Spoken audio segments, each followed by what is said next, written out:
Nos ouvindo. Fala pessoal, tudo bem? Como estão todos vocês? Pessoal do chat, Igor, a gente está aqui hoje com uma convidada super especial, Juliana Cavalcante, especialista em cristianismo antigo. Eu pelo menos, né, pretendo aprender muita coisa com ela, tem doutorado, pós-doutorado, tentar conhecer os passos que ela fez, né, e saber um pouquinho mais da história dela. Já vou passar para ela, mas antes, fala, Igão, como é que você tá, cara? Dá o teu aí pra galera. Boa noite, meu irmão. Boa noite, todo mundo. Pessoal, sejam bem-vindos aí, ó, 37º episódio. Chegamos para finalizar setembro mais especial do que nunca. Então, para quem não conhece aqui o chat da Twitch, né, a gente sempre dá uma explicada. Você tem um chatzinho aqui do lado onde vai estar passando o vídeo. Se você está pelo celular ou pelo computador, você fique à vontade. É só seguir a gente que ele libera para você poder escrever. E aí você pode mandar pergunta, pode interagir com a galera que está vendo aqui também, comentando durante o papo. Fiquem à vontade, a casa é de vocês. Espero que vocês gostem desse papo. E Juliana, mais uma vez, agradecer aí pela presença. Muito feliz por você ter topado e estar participando. Boa noite, seja bem-vinda. Boa noite aí, galera, né? Boa noite a todos e a todas que nos escutam. É um prazer estar aqui, né? E estou animada aí. Já gostei do fundo aí de vocês, né? É chique. Então, assim, e puxando mais pro lado da Marvel, então gostei. Espero que também tem Star Wars aí fechou. Claro que tem, claro que tem, claro que tem. A gente aqui tem uma veia muito nerd, né, Igor? E aproveitar também, antes da gente começar esse bate-papo maravilhoso, lembrar para vocês que a gente tá lá no Spotify. Esse papo aqui depois vai pro Spotify no formato só áudio, cabeça ativa. Vocês podem ver lá os 36 episódios, esse aqui é o 37º. Tá no YouTube, cabeça ativa, todos os episódios com imagem, se você prefere o MesaCast, o da imagem. Tem também o Cortes do Cabeça Ativa, que é o formatinho de pílula, que são os episódios menores. Tem TikTok, Instagram. Estamos em todos os lugares. A Ju também tem Instagram, Juliana Cavalcante. Também tem o canal do YouTube dela, Juliana Cavalcante. Ela tem mais coisa, mas que a gente vai aprofundar e descobrir aqui ao longo do episódio. Certo, pessoal? Então, podemos começar, então. Ju, como a gente estava conversando anteriormente, aqui no Cabeça a gente sempre gosta de conhecer um pouquinho mais do convidado, entender um pouco mais a história lá atrás, para ver entender essa trajetória, né? Hoje está a Juliana fazendo um conteúdo de qualidade que a gente está vendo, de assuntos super interessantes, que a gente ficou aqui mega. Nossa, eu quero saber um pouco mais disso e tudo mais. Mas a gente quer saber de onde é a Juliana, onde nasceu a Juliana, como era a Juliana mais nova, criança, adolescente. Já tinha algo assim para a história, que isso já você percebia que tinha esse direcionamento ou não? Conta um pouquinho pra gente. Eu sou carioca, né? Acho que o sotaque já está deixando bem claro. Meu sotaque não me engana, né? Tanto que eu sempre que eu viajo, eu só falo, e aí? A pessoa já vira e fala, é carioca, né? Com certeza. E da gema. Então, eu sou daqui do Rio e história sempre foi um gosto que eu sempre tive, né? Eu sempre tive, enfim, uma mãe, um avô que sempre foram muito ligados à área da cultura, né? Sempre me estimularam bastante no campo da leitura. Mas por incrível que pareça, né? Aproveitando que vocês são estatísticos, eu não, a minha primeira opção nunca foi história, não. História era para mim um hobby, né? Era mais um prazer que eu tinha de ler, sempre gostei de me informar, né? Eu pensava mesmo era fazer matemática. Caramba! Caramba! A primeira opção. Depois eu entrei para o Cefet, né? Eu fiz o ensino médio, ensino técnico. E em construção civil, tanto que a minha primeira formação é técnica de edificações.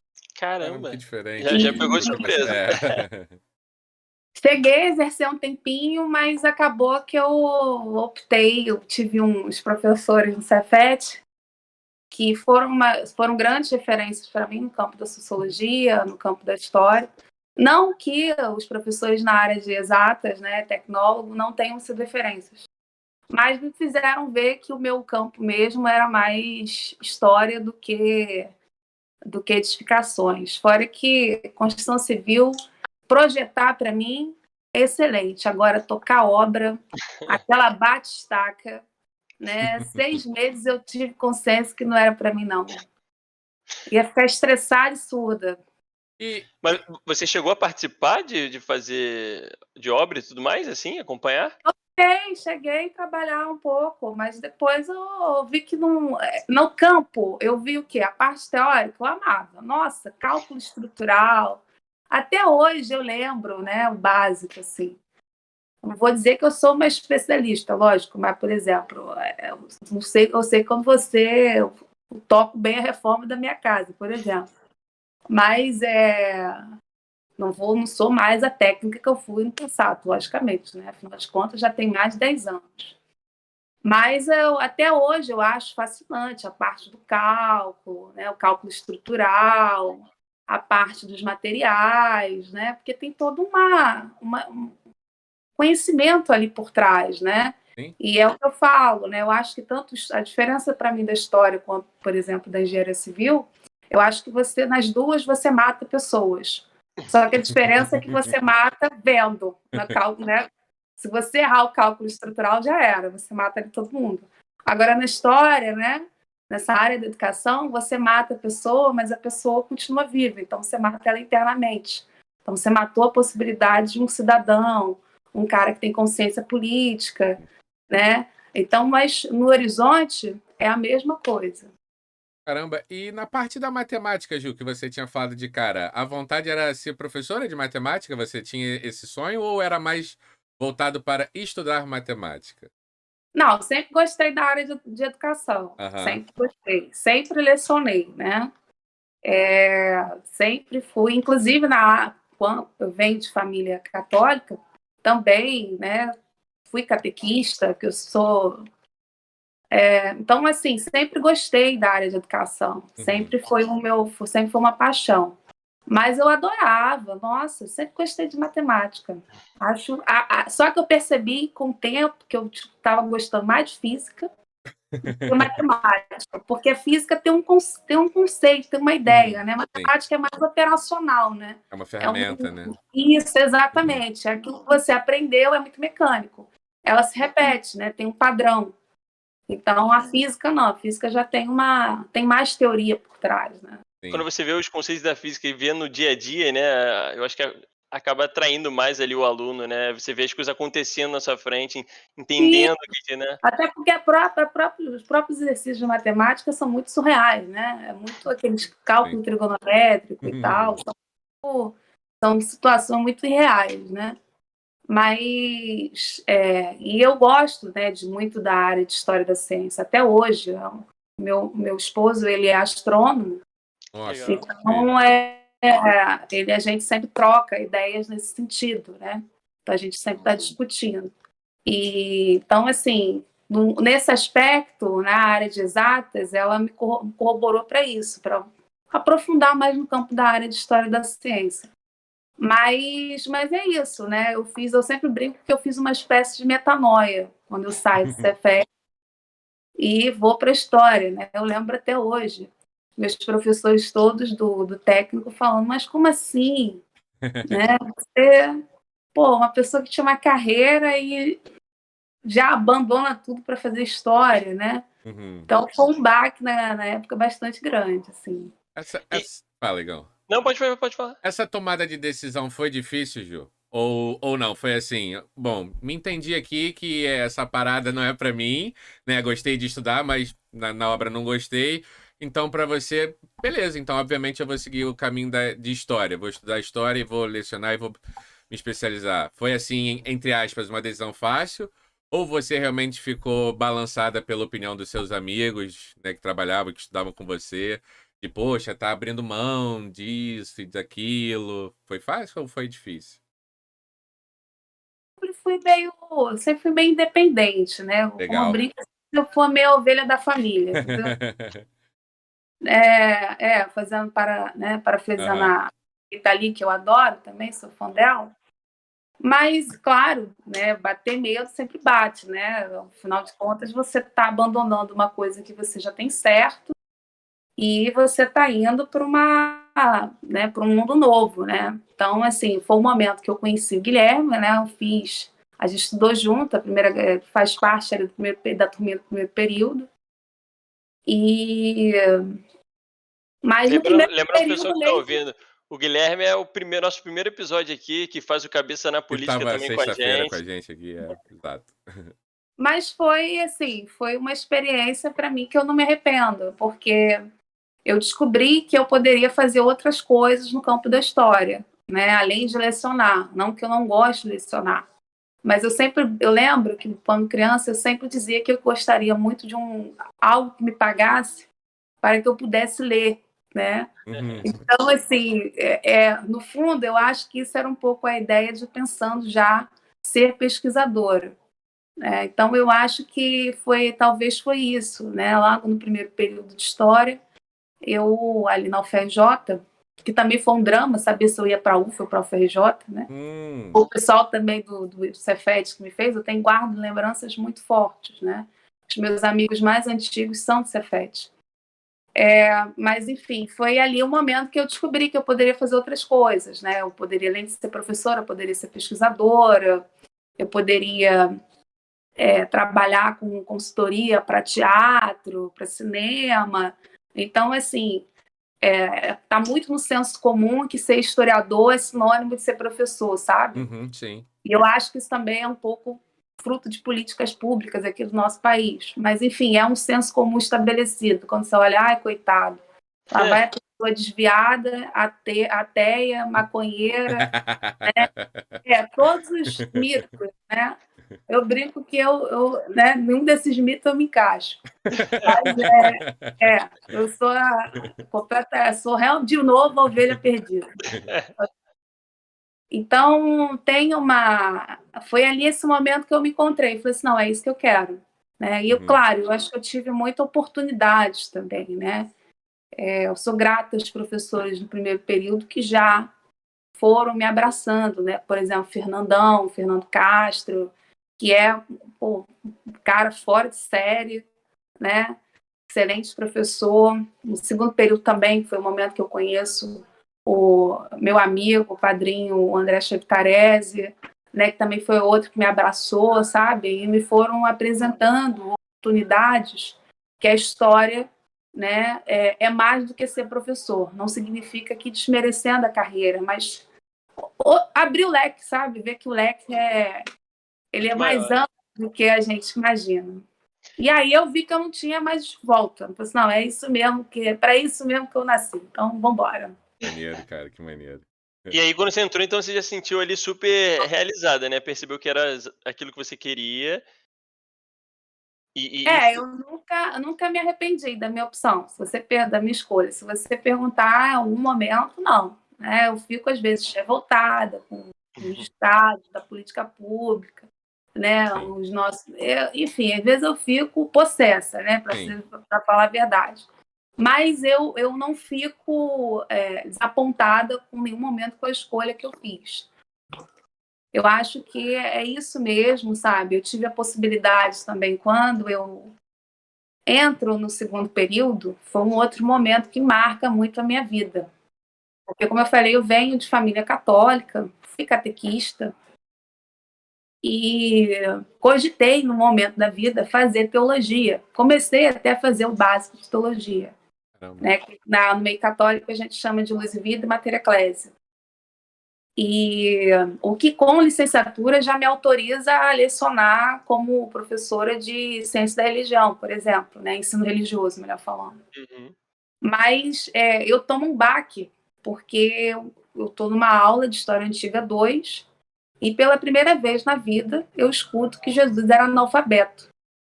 Aquilo me tirou o chão, né? Eu falei, pô, como assim? Né? Caraca, eu sou nascida e criada, estudei, caraca, eu sei, assim, sei uma porrada de coisa e nunca ouvi falar que Jesus era analfabeto. Que é isso? O que esse pessoal está falando? Esse pessoal é maluco, né? Então, eu passo um tempo observando o grupo de pesquisa do André Cheptarese, acompanhando em palestras, faço cursos, leio livros. O primeiro livro que eu li foi o Cristianismos. E eu falei, não, quer saber? E nessa época eu já estava fazendo iniciação científica, porque eu faço iniciação científica desde o primeiro período. Caraca. E eu trabalhava com Brasil, escravidão, século XIX. Então, Mudou? Eu faço várias metanoias, né? A vida é uma série de metanoias. Sim. E aí eu falei, quer saber? É isso que eu quero. Eu falei assim, pô, por mais que eu gostasse, acho o século XIX fascinante até hoje. Eu adoro o século XIX, porque a pesquisa do Jesus histórico nasce nesse contexto mesmo, do 18 para o 19. Mas eu falei, quer saber? O meu papo é isso aí, é Jesus, é cristianismo. Cara, que legal. Então é quando é o momento que eu viro orientando do André e passo a trabalhar com cristianismos. E aí, então já começou na graduação esse estudo e daí foi até hoje, né? Sim, não parei mais. Já são o quê? Já são também, né, mais de 10 anos, né? É o momento que eu me desligo do Cefet, eu tenho um intervalo aí curto de tempo, dá mais ou menos um ano, e é o momento que eu conheço, né, o André, o grupo de pesquisa chamado Jesus Histórico, e a revista também, que a revista hoje, eu sempre brinquei quando eu conheci a revista, eu ainda vou estar à frente dessa revista. Calhou literalmente, hoje eu estou à frente da revista. Que legal. E aconteceu, a coisa foi acontecendo. Eu fui, enfim, eu nunca fui do tipo de fechar portas, né? Pintou um convite, eu tô dentro, eu sou, né? É de novo a carioca, né? Vamos marcar? Já né? Só marcar que estamos juntos. Esse é o meu perfil, né? Então sempre topei tudo. E o fato de não ter topado, nunca ter negado nada, eu acho que também foi a possibilidade de ter me envolvido tanto assim com o grupo. E não parei mais. Foi a graduação, a monografia, depois da monografia o mestrado, doutorado e o pós-doc. E foi E tudo. me... Desculpa, pode falar, Rafa. Pergunta aí, foi tudo de uma vez, Ju? Foi aquele esquema, terminando um, começando o outro, sem nem dar tempo direito de respirar? Foi um emendando no outro, tranquilo? Você conseguiu dar conta de boa? Sim. Eu só tive um ano sabático entre o mestrado e o doutorado, mas porque não tinha vaga, né? Entendi. Não tinha como entrar, então, né? Fazer o quê? Não dá para poder sair arrebentando a porta para entrar. Não vai processo seletivo, né? Então, eu fiquei fora um ano, tem um intervalo, mas também não significa dizer que eu me desliguei. Como eu falei, ao longo dos anos, a minha amizade com o André possibilitou também portas do tipo, ele me levar para lecionar no UFRJ, sabe, como professora assistente dele. Então, esse um ano eu fiquei exatamente assim, lecionando lá no UFRJ como assistente e também fazendo a pesquisa, né? Aproveitei para levantar a documentação, porque eu faço uma mudança também do tema do mestrado para o tema do doutorado, que o tema do doutorado é muito mais no campo da arqueologia. Foi um ano também que eu comecei a escavar, né? Então, eu me aproximei do pessoal, da galera do Museu Nacional, também pela ponte, de novo, do meu amigo do André, né? Meu amigo e orientador. Uhum. Então, foi um momento que eu digo que é um ano sabático, porque eu não estava no doutorado, mas em contrapartida, é um momento que eu também estava ali me estruturando para algo que eu estava me preparando para o doutorado. No mestrado, então, Ju, você estudou mais o cristianismo propriamente dito? É isso ou eu tô falando besteira? Não, a diferença é só documental, sempre foi cristianismo. Entendi, né? entendi. Sendo mais clara, graduação e mestrado, Paulo, né? Porque eu sempre quis trabalhar com Paulo. Eu sempre gostei muito de ler o material paulino, né? E eu sempre vi problemas dentro do material paulino, mas que eu não conseguia, na teologia, ter respostas, né? Então, aproveitei que eu podia trabalhar o tema na história e levei esse tema para a história. E no doutorado, não. No doutorado eu já trabalho um diálogo mais com arqueologia, trabalho com cultura material, e aí eu vou estudar a mais antiga casa-igreja que a gente tem notícia, que é datada do século III e está hoje localizada na Síria, né? Que eu nem sei se tem alguma coisa de pé por conta da guerra. Desculpa aí, mas não deve ter. Eu falo assim, não acho, né, tentando ser um pouco positiva, né? A região deve estar lá demarcada, com certeza. fé tem que ter alguma coisa, né? Fé, tem uma fé que existe alguma coisa, entendeu? Quando acabar a guerra, né? Essa é de quando, Gil? Que maneiro. Eu não sabia que a gente tinha conhecimento de uma coisa tão antiga assim. Maneiro. De quando Século mesmo? III. Caraca. Que maneiro. Com importância, né? Da gente estudar a história e documentar a história, né? Pra saber esse tipo de coisa. Eu fiquei com uma dúvida. No Brasil, o quanto tem de estudo para essa área, assim, quando você entrou, você se deparou era uma área que já estava muito desenvolvida, tinha muita gente atuando, ou não? Porque para mim, por exemplo, quando eu ouvi falar, para mim foi super novidade, mas tudo bem, eu também não sou da área. Mas é algo que é muito interessante, é algo que se discute muito, muitas pessoas falam, mas muitas vezes sem embasamento. A galera fala muito no Fla-Flu, né? Sem conhecimento. Muito na emoção e pouco na Você técnica. discute futebol, todo mundo é técnico, todo mundo é atacante. Todo mundo Cara, sabe. se eu estivesse lá, eu tinha feito gol, com certeza. Artilheiro, perna de pau. Mas a gente ouve muito isso, né? Muito tipo, todo mundo sabe onde Jesus nasceu, todo mundo sabe quem era Jesus, que o cara era gente boa, que era assim, assado. Mas pouco dessa parte, realmente tirar um pouco da emoção e vamos olhar o que a gente tem, né, para analisar. Qual era a sua percepção? E qual é, né, hoje? Como é que tá isso? A pesquisa do Jesus histórico no Brasil, em universidades laicas, ela existe há pouco mais de 20 anos. Nossa, Né? E o Recente. fundador, o pioneiro nos estudos no Brasil, é o André Leonardo Chivitarese, que foi né, orientador. Então, eu tive essa oportunidade de conhecer o próprio pioneiro. Caraca, E legal. também a galera que ele já estava ali formando. Por exemplo, quem me fala que Jesus é analfabeto não foi nem ele, a disciplina era dele, mas ele naquela época ele tinha viajado, tinha pedido para o assistente dele, junto com dois alunos dele que estavam como assistentes, para darem uma disciplina. E na época chamaram Laí Amaro, que é a nossa maior referência no país em oralidade e memória, sobre cristianismos também. E é ele que fala, olha, Jesus é analfabeto. Aquilo me cai como uma bomba. Foi um negócio, assim, horroroso. Mas, não, é porque você não tem noção. Imagina, uma pessoa estava o quê? Eu deveria estar na minha, no máximo 20 anos, 21, né? Nasci e criada na igreja católica, sempre envolvida, nunca tinha ouvido uma parada dessa, aquilo foi um choque, né? Aquilo desmoraliza. Mas foi ele que fala, então, assim, ele já vinha formando algumas pessoas, né? O Laí Amaro, o Daniel Juste. Já existia a revista Jesus Histórico. A revista Jesus Histórico, ela está tendo uma atividade ininterrupta desde 2003. Eu assumi em 2013 a Jesus Histórico. Então, estão aí, né, um tempinho já.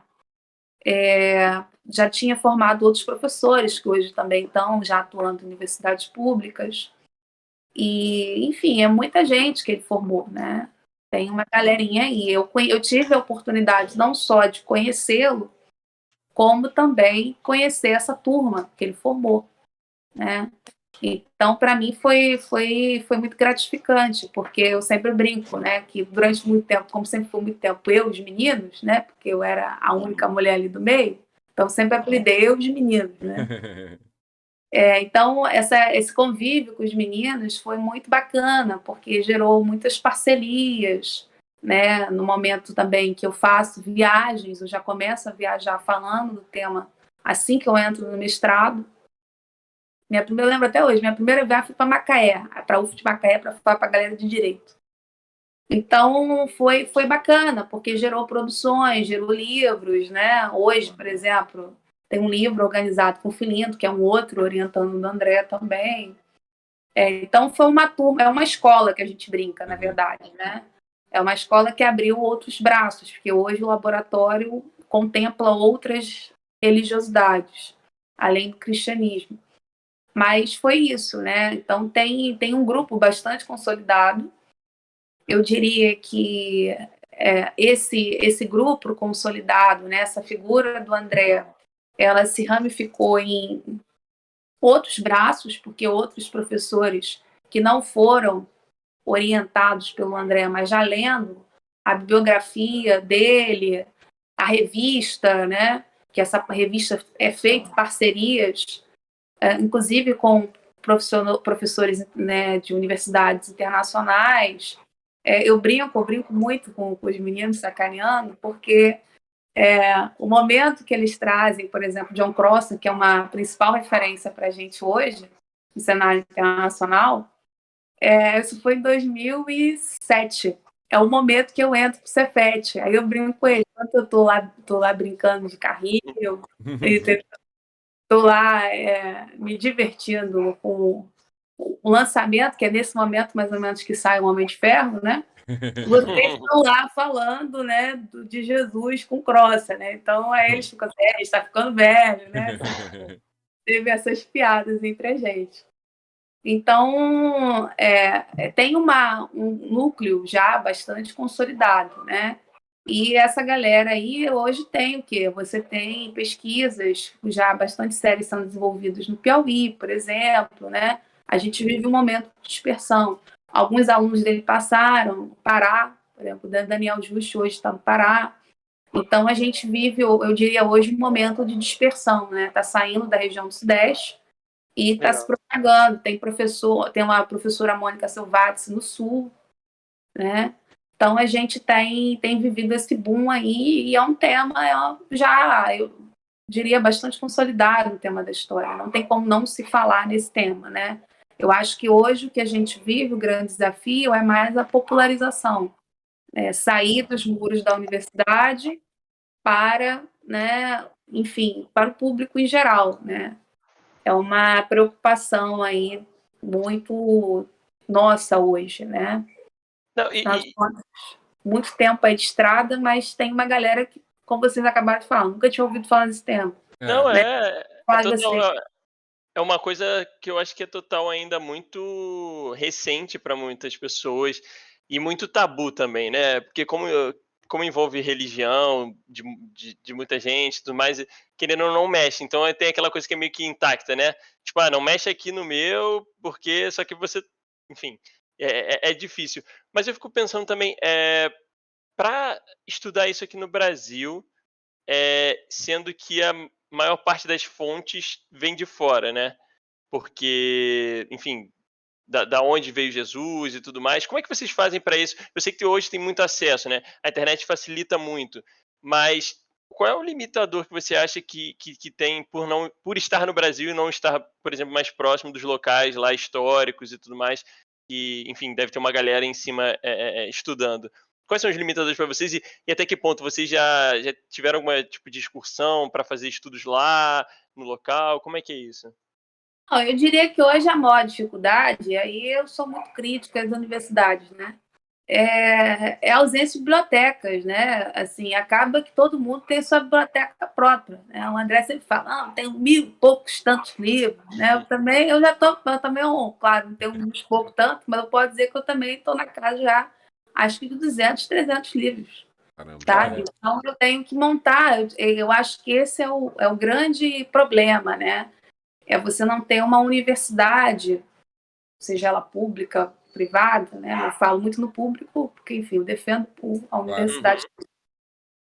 Mas você não tem uma biblioteca, né, que possa ir vou pegar esse livro aqui hoje porque esse livro é central, né? Não, eu não tenho isso, né? Eu acho que essa é a grande dificuldade, a grande barreira, a barreira número 1. Então, a gente faz um verdadeiro, né, uma verdadeira loucura que eu falo, que é comprar livros, é importar livro. Uma fortuna, né? Aquela esteira. Ou então usar os caminhos, né? Sim, Eu claro. não vou ficar falando aqui para não ser presa, né? Quero usar meu réu primário, quero gastar meu réu primário. Tem coisa mais importante para se gastar o réu primário. Então, assim, esperar amigo. Você, vou fazer uma viagem, vou fazer um sanduíche. Opa, lembra de mim aqui, ó, tem a referência aqui, ó. Tá? Então, fiz muito, nossa.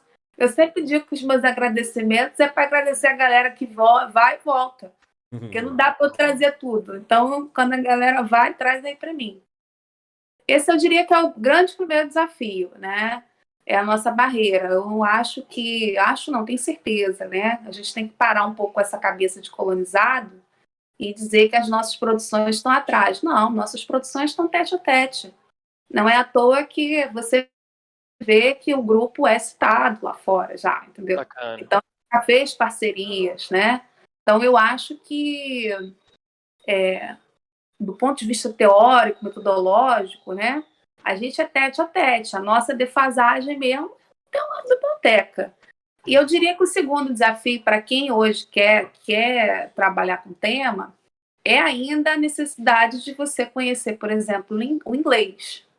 Né? Não tem jeito, porque a grande parte da literatura está em língua inglesa, né? Então, para você fazer pontes, você fazer parcerias, o inglês faz falta, né? Então, mas nada que, por exemplo, não resolva, né? A universidade oferece cursos. Eu mesma fiz, por exemplo, grego, né? Eu não vou falar que eu sou uma expert em grego, não é isso. Mas eu me viro, eu faço Sim. minhas traduções, entendeu? Então, assim, eu sempre digo que toda vez na Bíblia que você tem uma nota de rodapé, desconfie, porque foi o momento que o tradutor entrou em desespero, em pânico, para arrumar aquela confusão. Então, é aí que você tem que olhar para o grego para você saber o que realmente está sendo dito, sabe? Entendi, que Então, maneiro. assim, o grego faz falta nesse aspecto. Então, são essas coisas, mas nada que você não consiga resolver aqui, entende? Então, sim. porque a universidade já tem curso de grego que você consegue fazer. Ah, não sei idiomas. Pô, faz um curso de inglês, também a universidade tem, né? Por exemplo, eu sempre cito como uma grande referência nesse aspecto uma amigona do Luiz, que ela também é astrônoma. Cara, ela foi aprender inglês na marra quando ela entrou para fazer astronomia, sabe? Hoje ela é fluente, hoje ela tá lá na NASA. Eita. Caraca, que legal. Assim, é muito bacana a trajetória dela. E ela vem de classes sociais mais baixas, né? Uma mulher negra. Então, tipo assim, ela deu uma volta. Então, assim, tem possibilidades? Tem. Eu diria que o pior de tudo mesmo, então, nesse aspecto, de todas as barreiras, de fato, a nossa biblioteca, né?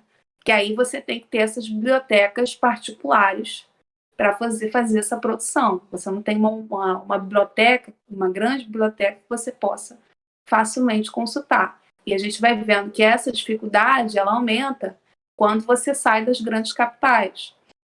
Né? Porque quando eu viajo muito, sempre a pergunta que eu escuto é: poxa, mas como é que você teve acesso a esse documento? Como é que você teve acesso a esse livro? Sabe? Então, é aí de novo o problema da biblioteca aparecendo, né? Sabe? Então, eu acho que esse é o grande desafio hoje. Mas, no mais, tudo aqui é fácil de ser resolvido. Então, não tem por que não. E também, claro, a gente vive hoje um momento muito crítico no nosso país do ponto de vista econômico, político. Então, eu acho que isso também afetou muito as pesquisas, né? Ciências humanas, vocês também são humanas, né? Deixa de ser. Então, assim, a gente sabe que o lado da humana sempre foi a receita, né, do bolo sempre foi menor, a fatia sempre foi menor. Só que essa fatia agora está muito mais, né, magra, né, uma dieta, digamos assim, né? Então, assim, isso dificulta, né? Então, a gente tem mais dificuldades em fazer viagens para o exterior, por exemplo. Mas a gente vai se virando. Eu queria, então, partir também agora pra um pouco mais do tema em si do cristianismo antigo, que é aquela coisa, né? Tenho mil dúvidas. Aí, falando aqui, eu sou um cara que não tenho religião. Eu venho de uma família que parte era católica e parte era da igreja não, desculpa, da igreja metodista. Já ia falar besteira aqui, já ia criar uma briga em casa. E eu frequentei muito, tanto a igreja metodista eu ia muito com minha avó materna, a igreja católica eu frequentei também enfim, com familiares e tudo mais, mas eu nunca estudei no colégio católico por muito tempo, mas eu nunca enfim, me vi ali inserido e tudo mais.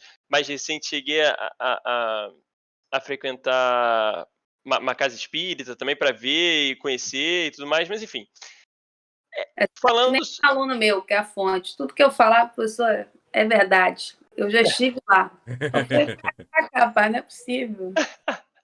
Mas aí mas mesmo assim, mesmo não tendo uma religião e tudo mais, é muito curioso, porque assim, não tem como não chamar a atenção a história, por exemplo, de Cristo é uma história que, tirando também um pouco da parte emocional da coisa, foi um cara que, bem, alguma coisa reverberou, né? Algum ser humano ali reverberou para ele ser falado até hoje, né?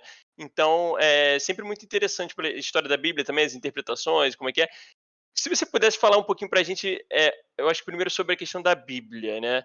Como é que é isso, você estudar a Bíblia e entendimento dessas questões de 1000 traduções que são feitas e tudo mais, o quanto isso como é que você faz para ter um olhar mais crítico nessa situação, de falar, que nem você falou, quando tem uma notinha de rodapé, que ali o tradutor já se perdeu, então quanto isso hoje já tiveram 1000 modificações, né? Como é que é isso? Explicar para a galera que está ouvindo a gente O também não tem esse conhecimento.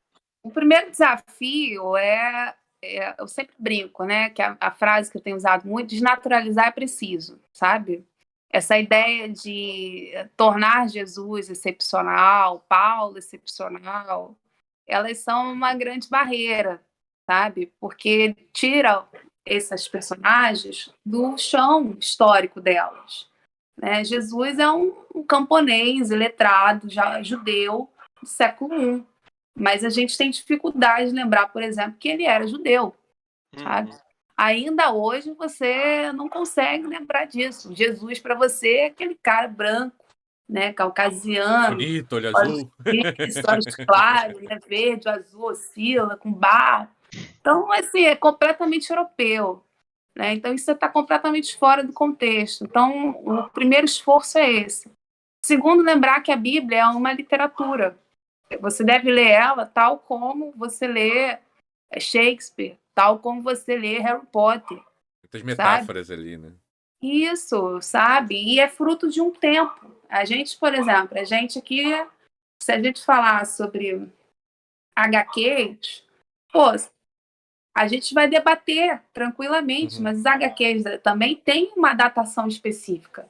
Você jamais ia imaginar, por exemplo, a Liga da Justiça ou então, né, os Vingadores atrelados ao tema da queda das duas torres gêmeas. Porque ali tinha um momento de informar, educar uma nova geração do que significava aquilo, que significava ser Ocidente, né? Então, assim, isso faz sentido para a nossa geração. Mas se você pensa isso daqui a 100 anos, isso não vai fazer sentido. Então, você precisa reconstruir o contexto. Quando isso foi escrito, para quem foi escrito, né, o que é o público-alvo. Então, essas perguntinhas que eu digo que são as perguntas básicas, autoria, datação, geografia e público-alvo, elas têm que ser feitas para qualquer texto, para qualquer documento, sabe? Então, porque senão você não veria diferenças, né? Os heróis da Marvel, da DC, seriam sempre os mesmos, e não são, eles sempre estão mudando.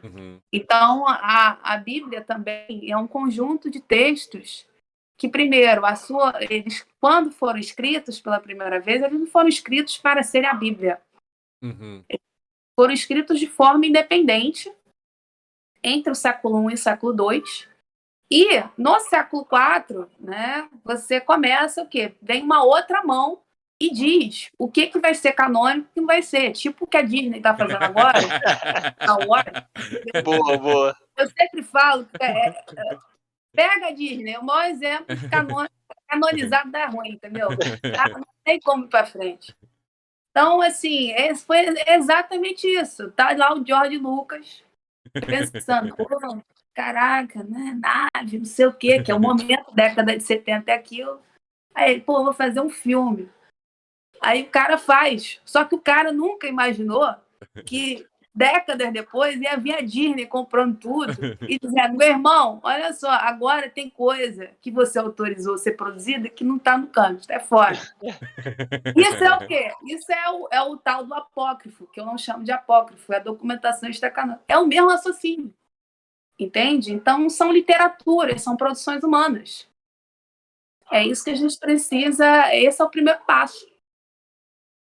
E também eu acho que é importante a gente conhecer melhor esse Jesus, entender que ele não foi o cara que acordou e falou assim, tive uma ideia aí, hein, rapaz, essa Palestina aqui, dominada por esses romanos, esse vagabundo, Vou botar esses caras para correr. É isso aí, vamos lá. Não, ele é fruto de um ambiente de muita gente que estava revoltada também, sabe? Outros movimentos populares vieram antes dele. O próprio João Batista. Jesus foi discípulo de João Batista. Né? E a gente também, quando eu falo contextualizar, é lembrar de novo que Jesus também não é o cara com pós-doc em Harvard. Porque ele só é Jesus porque ele sabe tudo. Então, porque tira o chão de muita gente falar que Jesus é analfabeto. Eu não sabia, não fazia a menor ideia. Mas é aí que está. A nossa cultura, para a gente, é importante saber ler.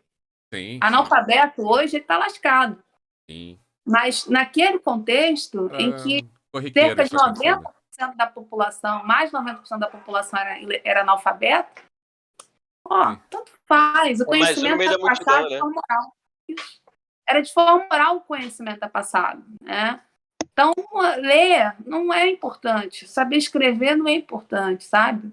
Então, isso é o de menos. Então, eu acho que é importante a gente valorizar isso, essa fase oral do cristianismo. Porque aí você também percebe que ele não é lido no singular. São cristianismos. Sempre foi mais de um movimento.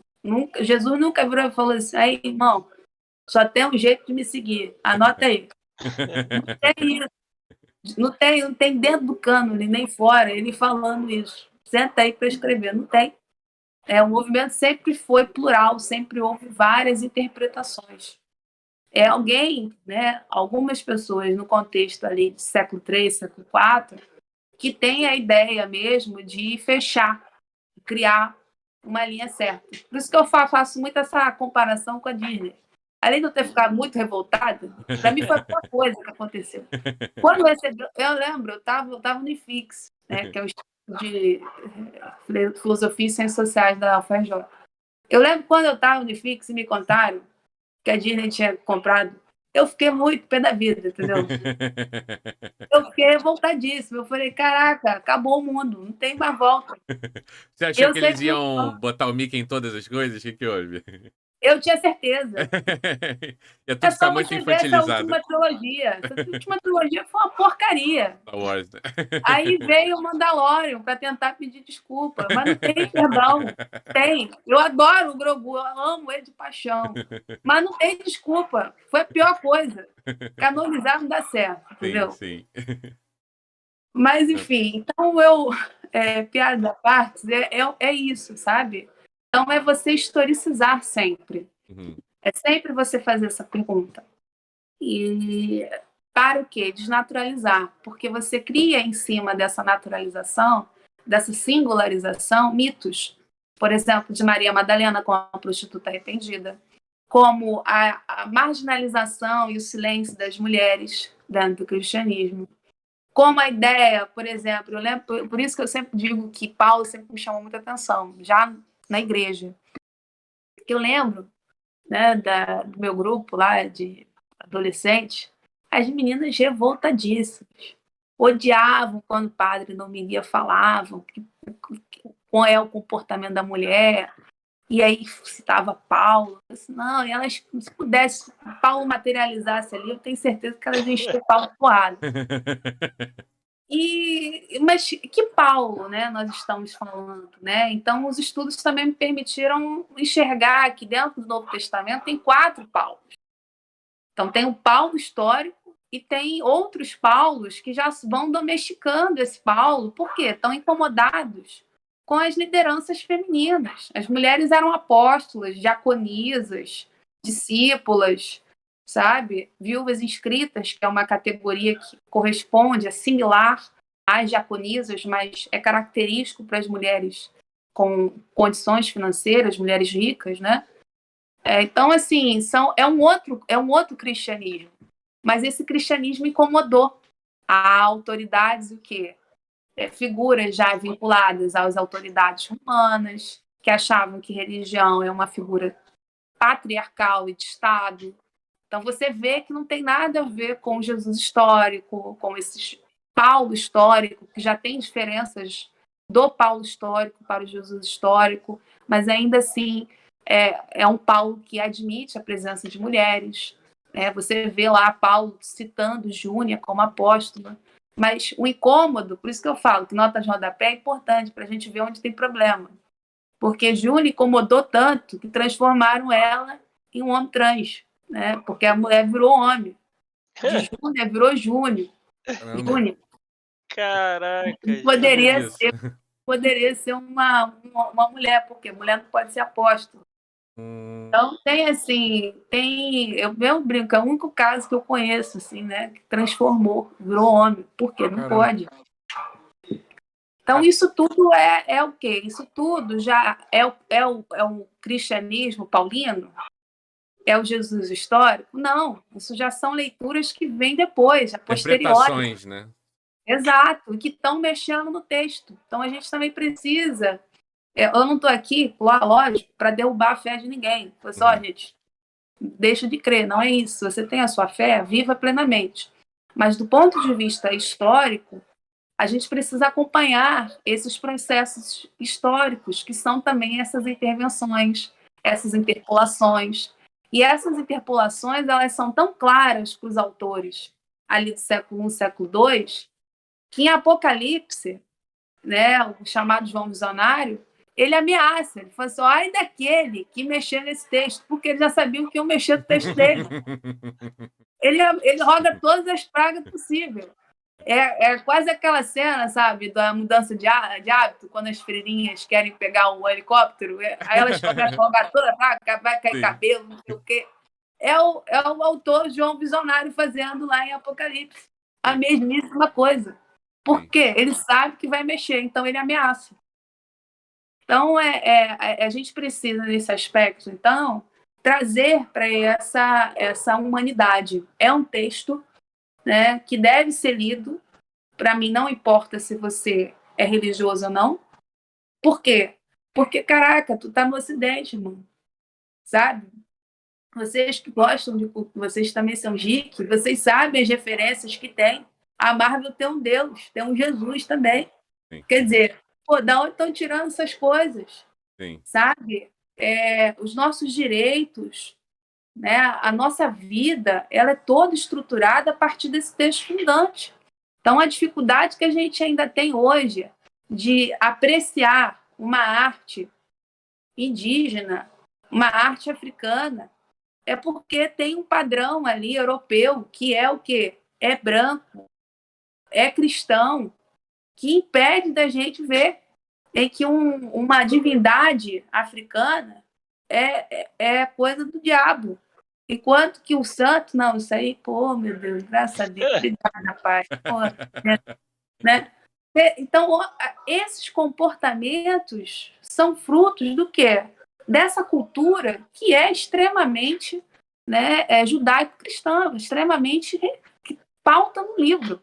Então, a gente precisa, para sabermos quem somos, você precisa ler esse texto, esse conjunto de textos. Mas o convite é nessa leitura histórica.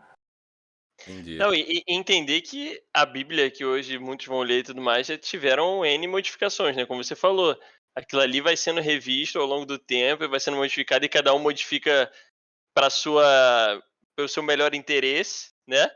E então é um livro que já tem, é uma conjunção de, digamos, vários livros, não sei se pode falar assim, né? De vários textos ali e tudo mais. E ainda você tem a modificação tempo após tempo de pessoas que vão para esse lado aqui e tudo mais. E o cristianismo, hoje ele abrange diversas religiões, né? Tem várias religiões que são cristãs, mas que não necessariamente concordam entre elas. Então, se você não tiver esse mínimo de assim, abrir a mente, né? Você já vai partir do erro, né? Porque senão Sim. é complicado. Vai falar, Rafinha. Queria perguntar, Ju, você falou aí bastante sobre as mulheres no cristianismo, então queria aproveitar e abordar o seu livro, né? Que é justamente Mulheres no Cristianismo Paulinos. Eu queria saber como é que foi escrever um livro, como é que foi essa experiência, se foi muito difícil, se foi muito árduo, ou se você pegou o seu estudo, né? Que eu acho que deve ter sido isso, né? Você deve ter pego o seu estudo e transformou no livro. Como é que foi essa experiência? Se você tem vontade de fazer outros, tem outros eu que não me informei mal. Enfim, quero saber como é que é isso aí. Livros, obras organizadas, eu já tenho outras, né? Antes de sair da área do cristianismo, eu tenho um capítulo de um livro na área de escravidão também, né? Maneiríssimo. Então eu tenho capítulos, eu já tinha bastante obras organizadas, Legal. né? Inclusive, esse ano eu organizei um com o Filinto Neto, chamado Cristianismos e Judaísmos. Mas Mulheres foi a minha primeira obra autoral mesmo. É aquilo que eu sento mesmo, não. Tchau, gente. Escrever com uma mão só. Maneiro.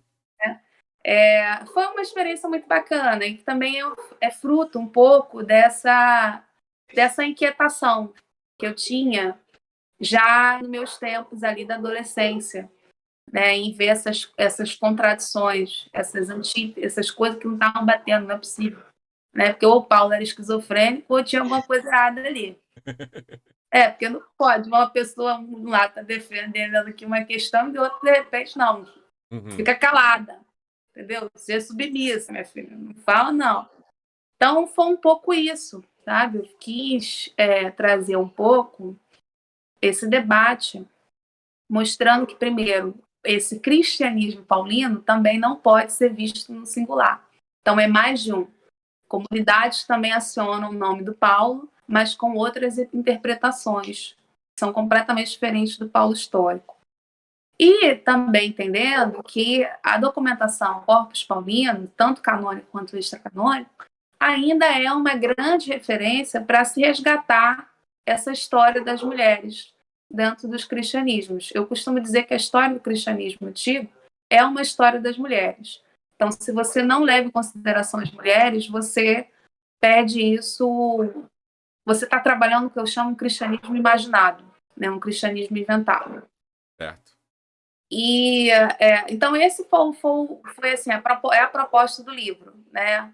Eu faço uma pequena introdução mostrando quem são os estudos paulinos, como que as mulheres se inserem e trabalha alguns temas, como das viúvas escritas, da Tecla, que é uma apóstola citada em Atos de Paulo Tecla, que é um texto muito bacana, que não entrou para o cânone, porque está lá o Tertuliano falando que aonde já se viu, mulher batizar, mulher ensinar, essas mulheres não deveriam nem estudar. Aí não entrou no cânone, né? É a argumentação e ficou.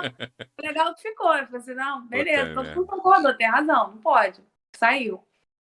Então, é um pouco isso. Eu diria que esse livro é um livro pequeno que eu pensei, que eu também pensei em atingir um grande público.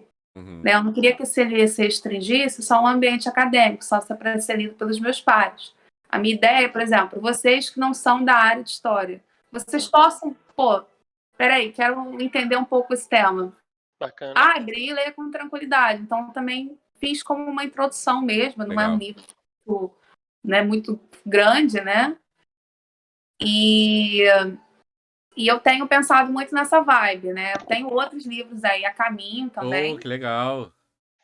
Mas eu confesso que o desafio às vezes é aquilo, né? Tem que estar inspirado, né? Nem sempre a inspiração bate. Mas eu estou trabalhando agora para produzir um livro do modo geral, mais amplo, mulheres nos cristianismos mesmo, que eu posso pegar o campo ali dos evangelhos, né, a relação de Jesus com as mulheres, e um outro sobre o Paulo histórico, né?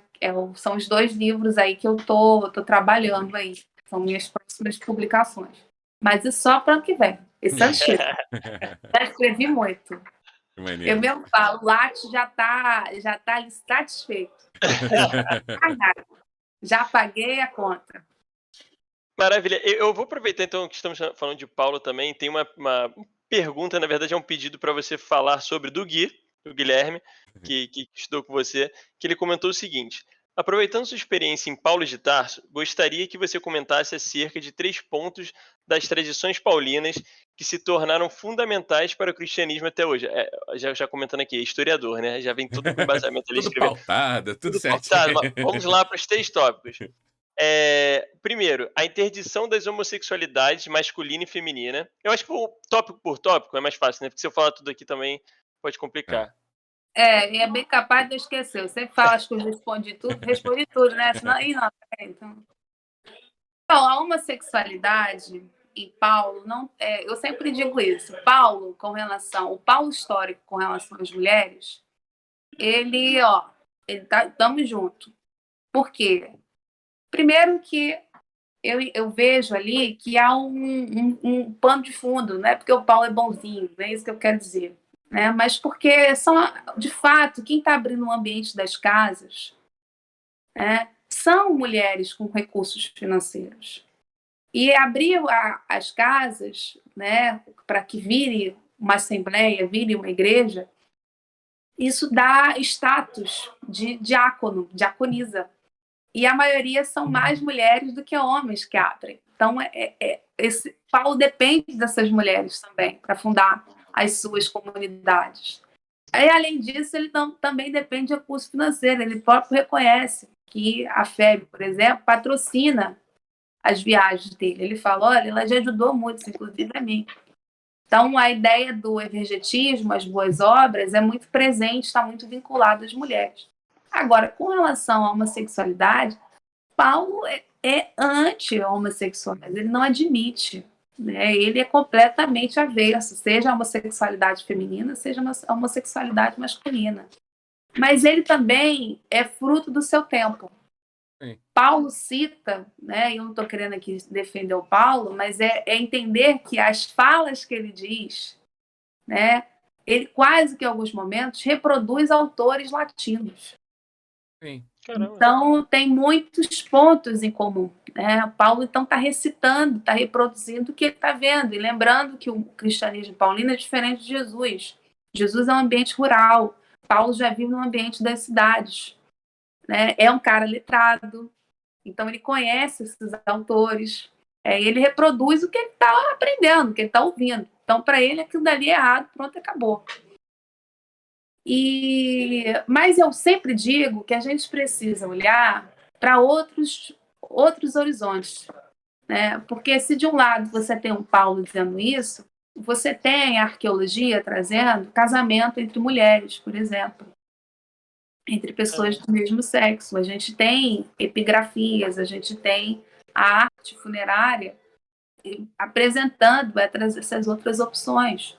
Então, o mundo não é só o que Paulo está pensando. Né? E, além disso, a gente também tem outros cristianismos que já admitem práticas homoeróticas. Né? E eu cito, por exemplo, os carpocracianos. Os carpocracianos são um caso que utilizavam o Evangelho Secreto de Marcos e são um caso que admitem. Né? Então, a gente precisa, de fato, de novo, esquecer. Né? Eu até fiz uma postagem provocativa outro dia desse tipo, que ali, nossa, foi sessão de porrada, né? Os capitalistas, os conservadores foram todos embora. Mas pode ir, irmão, pode ir. E o Fernando perguntar, você defende né, como é que é? O homossexualismo, né? A pessoa não tem nem noção. Não sabe nem... Então, que eu falo que Paulo não pode ser visto como sinônimo do cristianismo antigo, porque não é o único cristianismo, tem vários cristianismos. Então, cabe a nós olhar para outros modelos, sabe? Então, eu acho que essa é a beleza, né, do olhar histórico. Então, com relação a Paulo, não dá para salvar, não. Paulo realmente... Porque ele até comenta que os outros dois tópicos eram a submissão da mulher ao homem e o moralismo sexual propriamente dito, a partir do espinho na carne de Paula. Com referência a ele. O tópico 2, o Paulo histórico, já respondi. É isso aí. A submissão das mulheres já vem de outros Paulos, que são o quê? Discípulos, são comunidades que tomam Paulo como uma espécie de padroeiro, sabe? Patrono, e vão lá e falam. É até engraçado, porque 2 Tessalonicenses é um texto fantástico para você ver como é que a coisa, né, ela é ali, tá em processo, ela é dinâmica. O autor de 2 Tessalonicenses não é o Paulo histórico. Esse já é um texto já datado do século II. Paulo morreu ali nos anos 60, início dos anos 60. Então, a produção paulina é toda da década de 50. E o autor de 2 Tessalonicenses fala assim, olha só, tem uma galera aí que está dizendo que tem um texto meu que não é meu, não. Porque eu vou falar para vocês a verdade.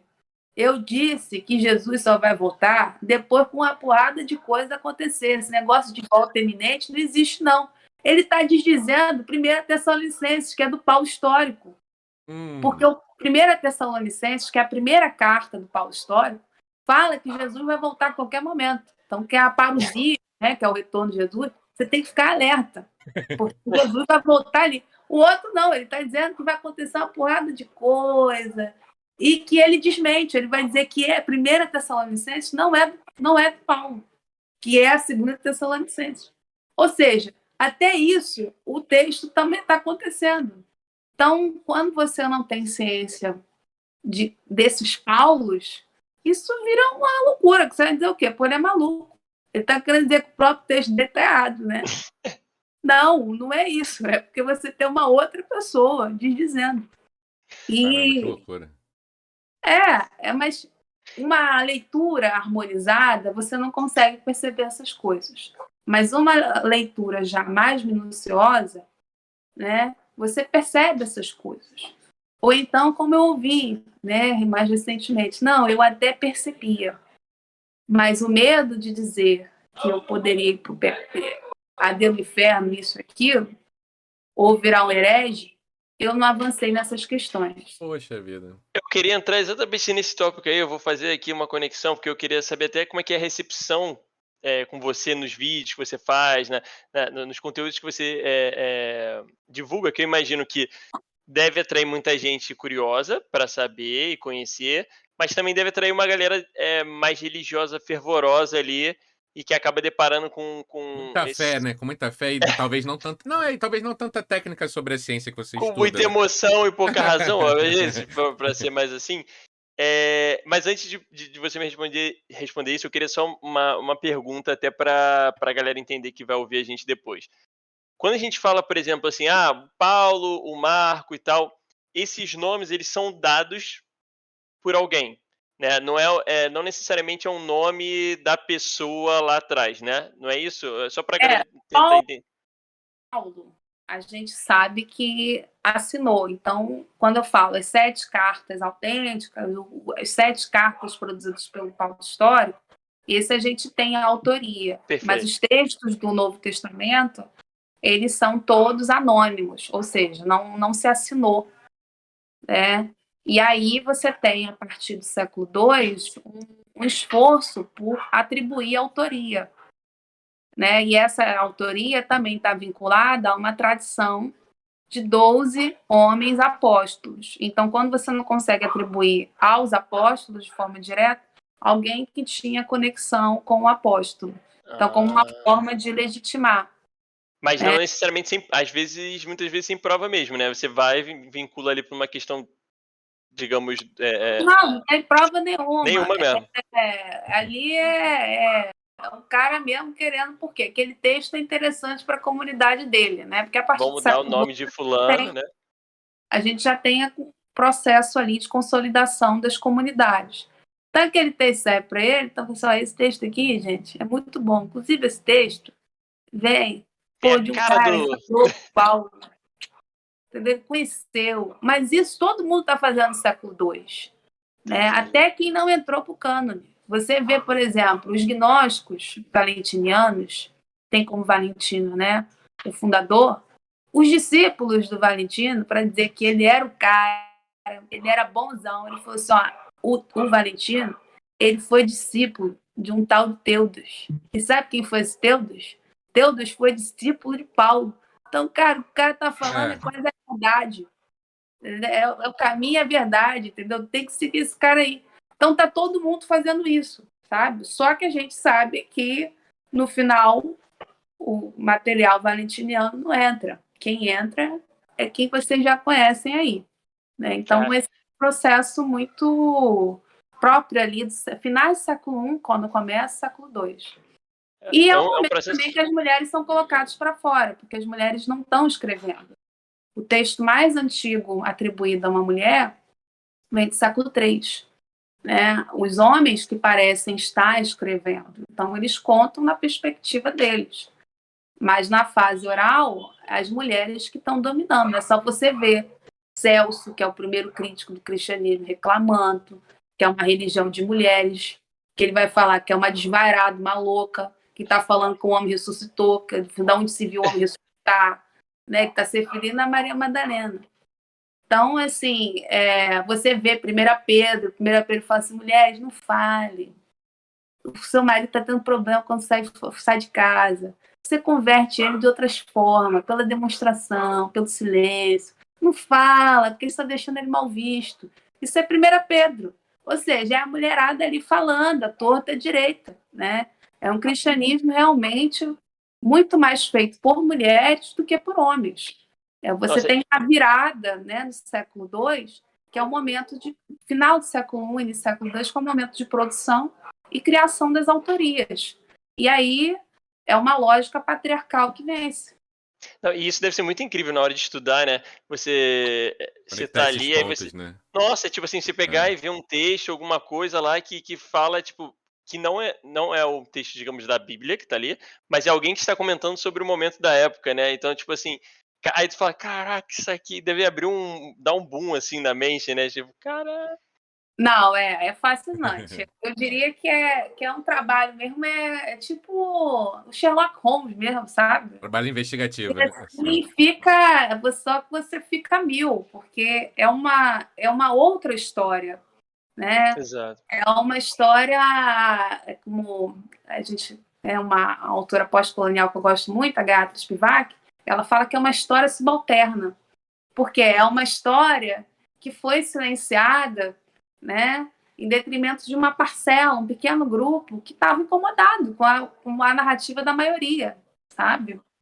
Então, isso daí realmente me enche os olhos. Nossa, deve ser incrível, assim, porque só de pensar aqui eu fico, caraca, aí você Sim. descobre um negócio e vê aquilo tudo que eu aprendi ali, ou que foi passado, não tem nada a ver, é outra parada, é uma outra percepção. E aí você vai comentando aqui como coisas daquela época, hoje faz muito sentido no nosso raciocínio, né, do desenvolvimento humano e tudo mais, e o como também não era tão para o momento, né, como as coisas estavam acontecendo. Então, as mulheres já estavam atuando e tudo mais, porque a gente tem. É passado para a gente uma percepção completamente fechada, né? Não tinham mulheres, as mulheres não tinham voz, e que não sei o que e tal. Então, isso é muito bacana. Mas, outra pergunta, desculpa, gente, a curiosidade, mas assim, é um tema que me chama muita atenção, eu fico muito curioso e real. Mas a questão da Bíblia, né? Na hora de juntar vários textos e tudo mais. A gente tem mais ou menos uma época, qual foi a Versão da primeira Bíblia? Bíblia, digamos assim, que foi onde juntaram esses textos, mas tem alguma coisa assim, um momento? Tem sim. Isso também começa ali com o Marcião, que eu sempre brinco, né? Que o Marcião, ele é o autor da ideia do cânone, mas ele virou herege. O cara da ideia, mas trataram de expulsar ele, ó, rua, vai fora, né? E isso nasce ali nesse contexto, século II, segunda metade já do século II, em que ele vai reunir cartas paulinas e alguns trechos do Evangelho de Lucas. E que ele, de novo, vai dizer, olha só, eu fui discípulo de Paulo. Mentira, não tem como nenhum. Então, o meu cânone, o que eu falo, eu interpretei o verdadeiro cristianismo que vem de Paulo, então vocês têm que me seguir. É isso aí que ele vai instaurar. Então, de novo, a ideia da tradição dos 12, entendeu? Então, todo mundo está recorrendo a isso. Então, tem isso, tem o cânone de Marcião, que é o mais antigo, e também a gente tem o chamado de Atessaron, né? Que é o quê? Foi um verdadeiro best-seller. Que é uma. Se você ler os 4 evangelhos, você vai perceber que tem contradições ali. Por exemplo, o evangelho de Marcos, o evangelho de João não falam da infância de Jesus. Você tem isso só em Mateus e Lucas. Só que Mateus e Lucas também dão referências diferentes. Você tem em Mateus, você tem lá erótico, aquela faxina lá que ele vai fazer das crianças. Mas em Lucas aparece já ele lá com a narrativa do, né, ter que ter que se deslocar, né, para fazer um cadastro. Então, são informações diferentes, né? Num texto você tem lá magos, né? Que você não sabe quantos são, que na verdade isso também é coisa do presépio. Só fala que são magos. Aí botaram 3, né? O texto não fala que são Esse 3. 3 é aleatóriozaço, eu não sabia. Isso é Não muito bom, tem, cara. Ser humano é muito bom. tá escrito. Abre o texto lá, não tem. Só tá disso. Os magos foram visitar. Ah, beleza. Então você sabe que é mais de um. Isso aí você sabe. Regra matemática, inclusive. Maior ou igual a 2. É isso que a gente tem que fazer, não é isso? Sim. Então, maior ou igual. Mas, 3? Da onde saiu isso, né? Sim. E o 3 tem motivo, porque era o quê? 3 presentes. Você... Então, então só pode ter. Mas isso é fascinante, porque na arqueologia, você vai ver que entre século III e século IV, a galera pirou. A galera tem hora que botava 4, 5, 12, né? Tinham vários. E a própria patrística vai oscilar. A patrística vai demorar a definir. São 3, né? E vão inventar até nome, né? Nome no final. Sensacional, gente. Mas isso não está no texto. Então, isso já é interpolação. Que aí você lembra, todo Natal, vamos lá pro presépiozinho, Jesus, os 3, né? Tem A os história tem que estar pastores, amarradinha, né? Pra já tá tudo ficar. formatinho, mas não tá lá no texto. Então, essas contradições, teve um autor chamado Tassiano, que ele virou e falou assim, isso vai dar ruim. Esse trem aí, como diriam os mineiros, esse trem vai dar ruim. Não tá bom esse trem. Então ele pega e fala assim, eu vou fazer uma versão única, em que eu vou dizer o que eu acho que está certo. Então foi o que ele fez. Ele faz um texto único, que ele vai selecionando, vai pincelando informações dos 4 textos, além de outros evangelhos que hoje não estão no cânone. Se discute, por exemplo, a possibilidade de ele ter citado também o evangelho de Tomé. E ele fez um texto só, bonitinho. E esse texto foi um best-seller. Ninguém mais queria ler 4, porque todo mundo está vendo que 4, além de ser maior, tem problema ali. Pô, não tem informação. Como é que eu vou saber Jesus nasceu aonde, afinal de contas? Foi Nazaré ou foi Belém? Né? Não, ele resolveu, botou lá em Belém, está resolvido, não tem mais problema. Precisa você, né? Então, um amigo meu que falou, pensar, né? Cansa, né? Então, é isso que o Tassiano resolveu. Não preciso refletir, deixa eu refletir. Belém, Nazaré, pô, não, ele resolveu, pronto, Belém, tá resolvido. E foi um best-seller, né? Tanto que em Dura-Europos, lá na Síria, onde foi encontrada a mais antiga casa-igreja, por exemplo, estava o de Atessaro. Todas as igrejas da Síria optaram por ler ou ouvir o de Atessaro, e não os 4 evangelhos como a gente tem hoje. Caraca, e é interessante também que, por isso que, de novo, Paulo não pode ser uma referência, um sinônimo de cristianismos antigos. Por quê? Lá em Dura-Europos, o nome de Paulo nem passou. O pessoal nem sabia que era Paulo. Quer dizer, hoje a gente fala, não, Paulo, legislador, grande apóstolo, defensor da fé. E o pessoal lá de Dura-Europos nem quer saber de Paulo. Que Paulo o quê? Paulo, sei lá, era um funcionário aí. Entendeu? É isso. Paulo não passou por lá. Então, é outro tipo de cristianismo que a gente está falando. Então, se você toma Paulo como sinônimo de cristianismo, se você toma, né, os textos que hoje estão no cânone como sinônimo de cristianismo, olha quantas experiências religiosas, cristãs você matou, você silenciou. Caraca. É muita coisa. Então, não dá. A gente tem que ler a Bíblia porque é um documento importante para o Ocidente. Mas não pode, do ponto de vista da pesquisa, parar no Novo Testamento. Nossa, perfeito. Olha, é uma explosão de cabeça esse papo. Maneiro demais, cara. Caraca, é isso, né? A gente bate numa tecla que é a verdade absoluta, aquilo ali é passado geração atrás de geração, e muitas pessoas nem se questionam, né? Enfim, sem contar todas as guerras aí, as coisas que são geradas por causa disso, loucura. Mas eu queria aproveitar aqui para pegar aqui o chat está comentando. Abre um parênteses. Alguma dessas guerras justamente por conta de má interpretação, né? Dessas coisas todas aí que a Ju tá falando com a gente. Mas Não, porque a minha perdão. interpretação é a É, a correta, minha então diz que não sei certa. o quê, e aí a guerra É, acontece. mas nunca teve. Jesus não pediu para fundar a igreja nem para escrever nada sobre ele. Ele nem Esse não é sabe. o problema. Eu já ouvi gente falando assim, não, porque Jesus era cristão. Mas calma aí, como é que Jesus era cristão? Né, não faz nem sentido o negócio, né? Não, não tem nem como. Como Lutero também não era luterano. O Lutero está lá bem na vida dele. Ele está fazendo uma reforma dentro da igreja. É isso que ele está fazendo. Não que ele está fundando uma igreja nova, entendeu? Exatamente. Jesus também. Jesus é um reformador também desse judaísmo. Que ele acha que aquele contexto de dominação, empobrecimento, né? Pô, ele está vendo os camponeses perdendo terra, né? Altos tributos. Os romanos estão lá dizendo quem vai ocupar o templo de Jerusalém. Então, para ele, aquilo é um absurdo, é usurpação. Então, ele quer reformar aquilo. O cara não está pensando, pô, peraí, que eu tive uma ideia, hein? Vou fundar eles, rapaz. Pô, vai me dar dinheiro, inclusive Nossa. imposto zero, né? Então, pô, vou ficar rico, cara. Tá resolvido. Nunca teve isso. Que a orelha desse rapaz deve estar vermelha hoje em dia, não é brincadeira, porque que já utilizaram o nome dele pra lá e pra cá, não é mole não.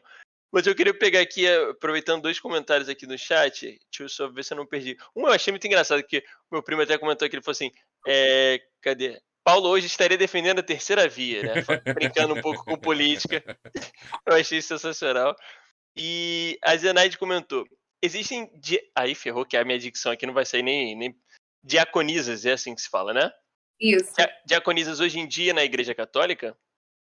Olha, o diaconato feminino é um maior desafio, né? Eu até brinquei quando eu escrevi o texto das viúvas escritas, quando estava preparando o livro, eu mandei mensagem para uma amiga minha, que é católica e teóloga. Falei assim, amiga, esse texto, estou defendendo um texto aqui que eu acho que você vai querer usar na igreja, hein? Você vai pegar esse texto.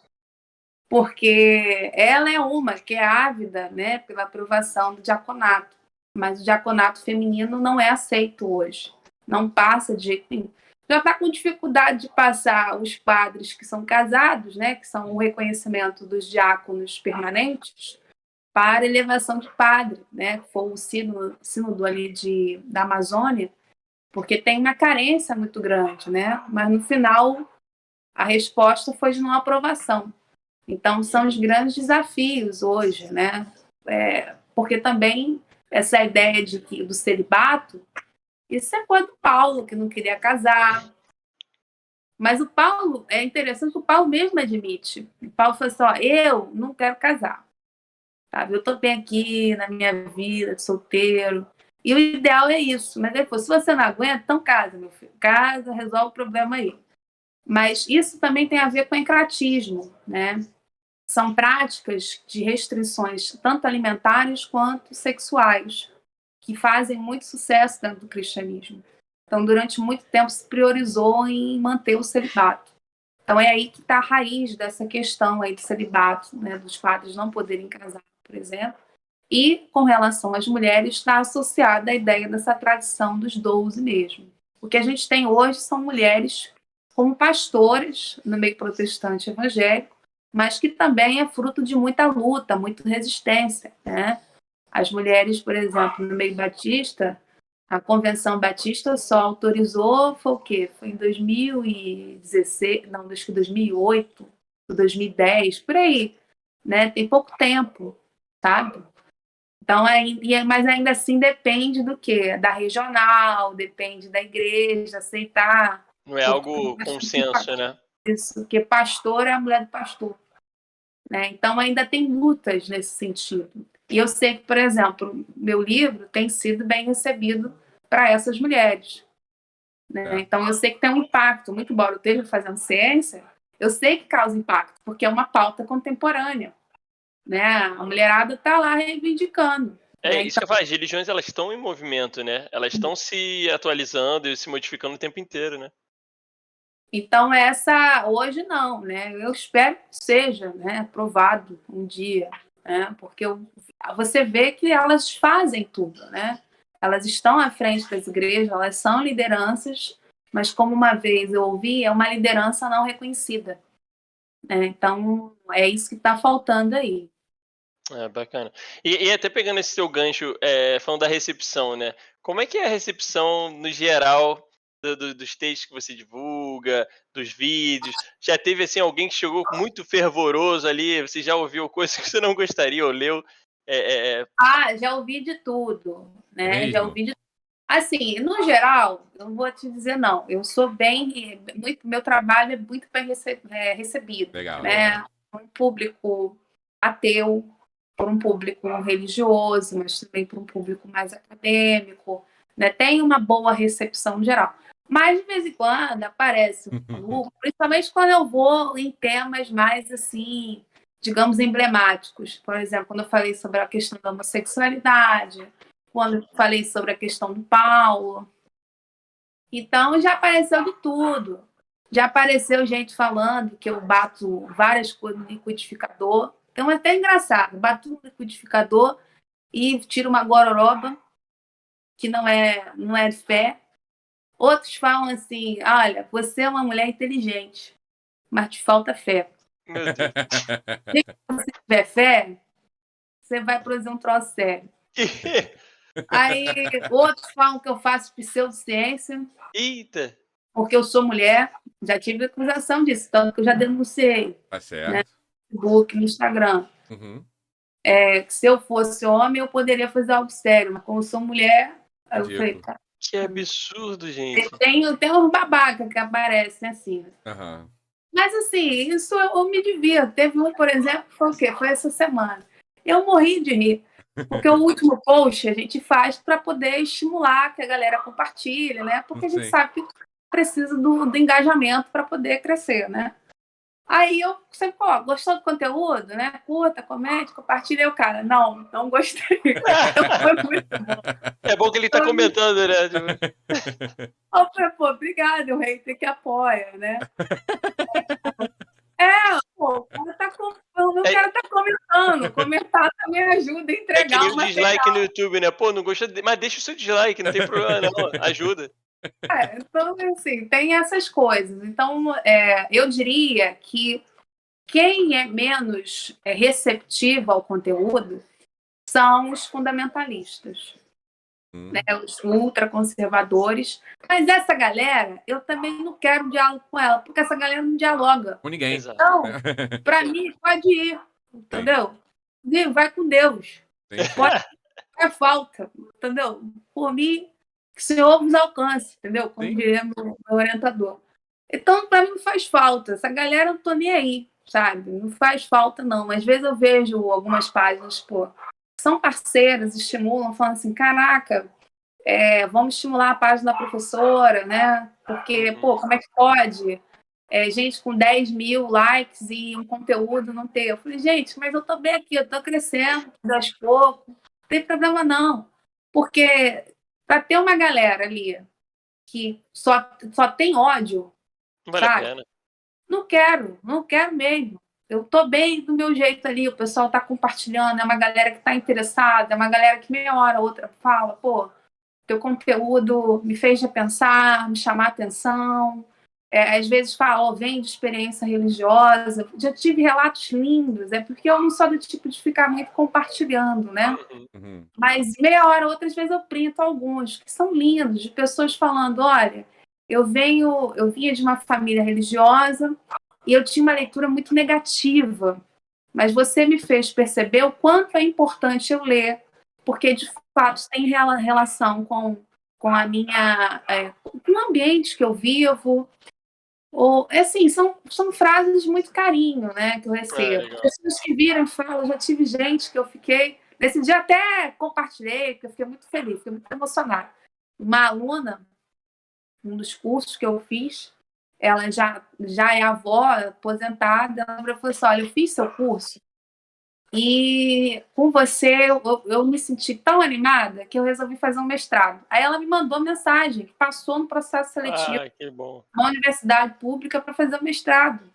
Então eu fiquei feliz da vida. Eu falei, pô, para mim é muito gratificante, sabe? E assim, eu também consigo atingir pessoas hoje que estão no Brasil todo, né? Eu tenho pessoas que me acompanham, que estão em Tocantins, estão no Rio Grande do Norte, estão em Roraima, cara, onde eu pensei, pô, um dia falar para Roraima, mesmo viajando. Incrível. Então, assim, a rede social tem isso. Então, essa galera aí que me xinga, fala que eu faço pseudociência, que o problema é ser mulher. Pô, É bom, que se dane tô um mesmo. pouco me lixando, entendeu? Tô um pouco me lixando. Vai catar coquinho, sabe? Tô nem aí. Então, assim, eu aturo bem. Mas tem hora que, pô, tem uns que são ridículos mesmo. Eu vou lá, denuncio, bloqueio e Tá pronto. certo, é isso aí. Não, e é muito importante, eu acho que esses relatos que você traz pra gente, né, porque essa questão da inspiração, de alguém olhar o que Teve um você que foi faz. engraçado, que eu lembrei de um outro caso agora. O Diga. cara virou e falou assim, Juliane, o seu problema é que você só quer like. Você não sabe nada. Porra. Vou te mandar umas referências. Adivinha de onde foi a referência? Ai, meu Deus. Wikipédia. Ah, Putz, 10 anos, Aí eu mais de 10 anos de eu estudo. falei, isso esse cara tá sendo sério comigo, né? Eu falei, isso deve ser piada, isso deve ser Deboche. perfil falso. É possível. mas eu não duvido que seja sério, não, porque É o que sério, tem é sério, é sério. infelizmente, eu acho que é Pô, vai sério. me citar a Wikipédia, cara, pelo amor de Deus. Olha que a minha biblioteca aqui, ó. Isso aqui nem ela toda. Fala sério, 10 anos lendo aqui, o cara quer me mandar Wikipédia. Não, é triste. Mas eu acho que é o bacana você trazer também esses relatos bacanas, né? Então, tipo assim, você ser um exemplo para alguém, uma referência, principalmente nesse meio, eu acho que para as mulheres, eu acho que isso é muito bacana, porque como a gente citou aqui no papo, né? Quando fala é muito ligado à religião e até esse estudo histórico, as mulheres sempre tiradas do contexto, né? Sempre são botadas de lado ali e tudo mais. Então, ver uma mulher trazendo isso, esse estudo, e até desmistificando muitas coisas, botando a luz ali no que realmente é real, né? No que a gente tem de fato histórico. Pô, isso deve ser muito inspirador para outras mulheres e meninas que estão aí, que querem seguir para uma carreira e falam assim, olha ali, tem a Juliana, sabe? Ela é um baita exemplo que está mostrando que é possível. Então, eu acho que isso é bem legal. Fica aí essa mensagem. Mas, Ju, também pra gente ir pro finalmente, porque a gente vai falando aqui, já vai dar 1h30 de papo, porque o Isso. assunto é interessante e não tem jeito. Quando é bom, o negócio flui mesmo. Antes da gente ir para as nossas perguntas finais aqui, eu queria só que você comentar um pouquinho, que eu vi outro dia o seu post, eu acho que seria interessante comentar pra galera, da visão do Islã, né? De Jesus e Maria na visão do Islã. O que vocês de estudo tem para trazer? O que vocês trazem hoje, né? Que a galera já sabe, tudo mais, das referências. Como é que é isso? Um ponto que a gente às vezes ignora é que fora do ambiente cristão, o material que mais faz referências a Jesus e a Maria é o Corão, né? São os textos islâmicos. Do ponto de vista de uma hierarquia, se a gente fosse estabelecer, Jesus só fica para trás de Maomé, Muhammad, sabe? Então, assim, é fascinante porque você começa a perceber também que aquela Península Arábica também recebeu informações judaicas, textos judaicos, textos cristãos. Então, a fé, né, a religião, ela é cultura e ela é dinâmica, ela não é algo estanque, parado, sabe? Ela está em constante transformação, as pessoas estão pensando. Tem uma frase do Cross que eu gosto muito, ele fala que Jesus não deixou papagaios, Jesus deixou pessoas pensantes. Sabe? Então é isso. Então as pessoas estão refletindo. E os textos ali que chegaram na Península Arábica são textos que estão no cânone hoje, como, por exemplo, Lucas, Evangelho de Lucas e Atos, que é o mesmo autor, né? É a mesma mão. Mas também em evangelhos como de Barnabé, Evangelho de Tomé. São materiais que não entraram no cânone. Então, são materiais extracanônicos.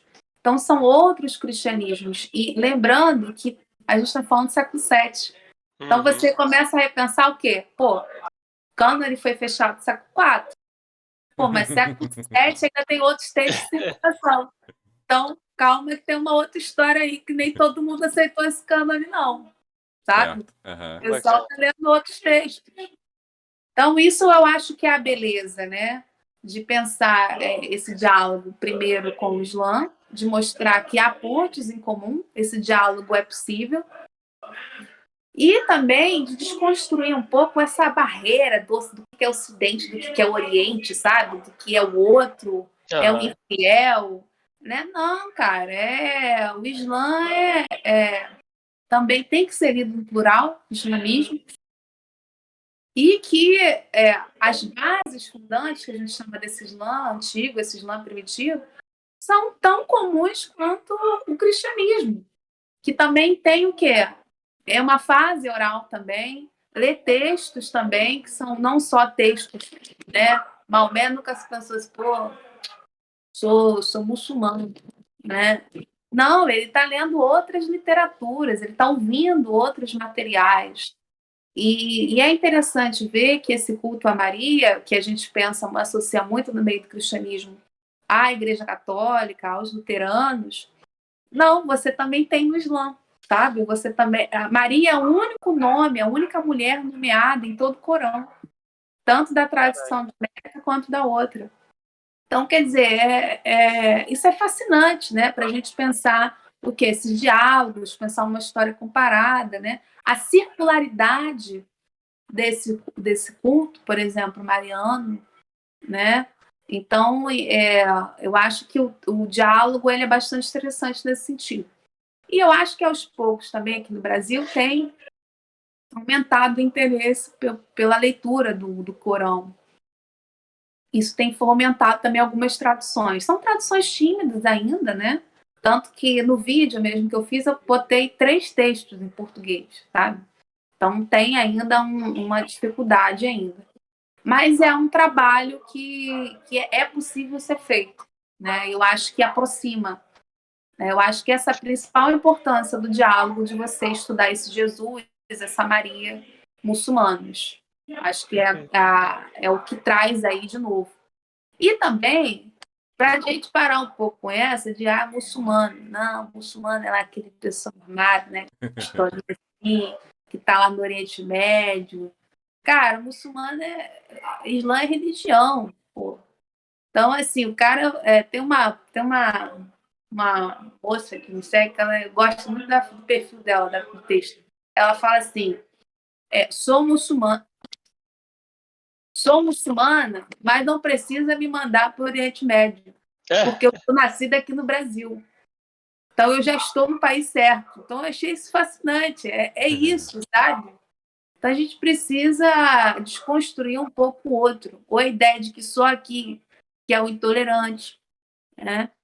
Não, tolerante é lá. Aqui não tem tolerância, não. Aqui tudo certo, né? Então, essas coisas, eu acho que esse estudo traz essas contribuições. Maravilha. Não, e é isso, né? Cada vez mais a gente lê, aprender com pessoas como você, para a gente estar sempre evoluindo, né? Porque não tem, a gente tem muito de certos e errados, né? Mas não é bem assim. Cada história tem seu lado ou vários lados. Então é importante a gente tirar um pouco essa emoção, levar para a razão, estudar e aprender mais. Desde já queria agradecer, que o papo está incrível. A gente poderia ficar aqui horas falando, porque é maravilhoso e é muito bom ver o seu conhecimento, a sua. Você vê que flui com uma naturalidade muito grande, né? Por nada, são 10 anos de estudo sobre isso, então é muito gostoso de estar batendo esse papo. Mas, como a gente comentou, a gente gosta de guardar aqui também muniçõezinhas para próximos papos, aproveitar também para a gente chamar futuramente, se você topar, bater um papo aqui no nosso estúdio, falar sobre outras coisas, acho que vai ser muito interessante. Então vamos para as nossas perguntas finais, Rafinha. Vou passar para o Rafinha, vai fazer uma pergunta, a gente sempre tem 2 perguntinhas aqui e depois eu faço outra. Sim, perguntar para você, Ju, imaginando, né, que a pandemia acabou, estamos todos vacinados, está tudo bem, não precisamos nem mais de máscara, álcool gel. Esse momento vai chegar. Isso aí é o mundo que eu tenho mais sonhado. Para mim é um sonho. Então, Ju, dentro desse mundo de sonho, o que é que mais está te fazendo falta? O que mais você está com saudade de fazer? Então, o que você vai fazer? Primeira coisa que você vai fazer quando esse dia chegar, quando a gente estiver livre desse vírus desgraçado? Olha, eu tenho sentido assim, como professora, eu tenho sentido falta dos meus alunos. Certo. Tá? Por mais que eu tenha conhecido outras pessoas, alunos em estados diferentes, eu sinto falta dessa interação com meus estudantes, sabe? Poder brincar. Pô, Sim. era muito gostoso, né? Eu sinto falta disso. A sala de aula, né? Agora, eu pessoalmente, cara, eu sinto falta de ir mais no cinema, viajar. Eu não faço isso, eu não saio, eu só fico. Eu tô me sentindo engaiolada, Sim. sabe? Eu sempre fui contra o zoológico, agora então. Pô, não aguento mais. Eu falei, ainda mais que moro em apartamento, eu olho pra lá, olho pra cá. Eu já tô pensando em quebrar, sabe, fazer uma obra de novo, sabe? Porque meu apartamento eu pintei com meu esposo. Eu tô pensando em pintar de novo. Falei assim, eu não aguento mais olhar para essas paredes, sabe, enganar assim. Então, assim, eu sinto falta disso, eu me sinto muito engaiolada. Eu que sempre fui muito bicho solto, gosto de viajar, e não é a mesma coisa, né? Por mais que, assim, por exemplo, eu fui recentemente a Ouro Preto, mas não é a mesma coisa, tem que usar máscara, o museu tá fechado, tem uma série de restrição, você já viaja com medo, né? Então, assim, eu me sinto presa, então o que eu quero é ter a minha liberdade de volta. E para a mulher, liberdade é uma coisa muito séria, né? Então, porque a gente sempre tem um horário para ir, sabe? Por que você está indo sozinha, né? Você sempre está culpada quando acontece alguma coisa errada. Então, liberdade, eu diria, para a mulher, especialmente, é algo muito sério. Então, eu me sinto refém hoje. Então, quero ter a minha liberdade. Maravilhoso. E a segunda pergunta que a gente faz aqui é pedir indicações. E aí eu sei que você vai ter várias, isso não vai ser um problema para você. A gente sempre pede aqui uma indicação para os nossos ouvintes. Então, você pode falar o que você quiser. Pode ser uma série, pode ser um livro, pode ser uma frase, pode ser um livro, uma série, enfim, o que vier na sua cabeça. Teve gente que já indicou frases, teve gente que já indicou livros, canais de YouTube. Olha, os meus alunos, eles falam que eu sou fã da Netflix, que eu sou patrocinada pela Netflix. Eu toda hora tô falando, tem uma série na Netflix. Então, eu vou indicar livro e série, né? Pô, show. Livro, vou começar pela Netflix. Netflix, eu recomendo ver Rede de Ódio. Gente, vejam esse filme. Não é sério, filme. Rede de Ódio. Filme para poder, sabe aquele filme que tu vê assim, caraca, meu irmão, é verdade. É esse filme, entendeu? Para a gente refletir o mundo que a gente vive, um mundo de ódio, sabe? Um mundo que tem pessoas aí que falam que todo mundo conta uma mentirinha, né? Mas não, fake news tem uma produção e essa fake news tem um sentido, né? Então, entender também o poder da fake news, das redes sociais, super recomendo, sabe? Eu acho que é um filme muito atual e é para a gente refletir um pouco também sobre o que é a internet, os usos da internet, a conexão da internet com política.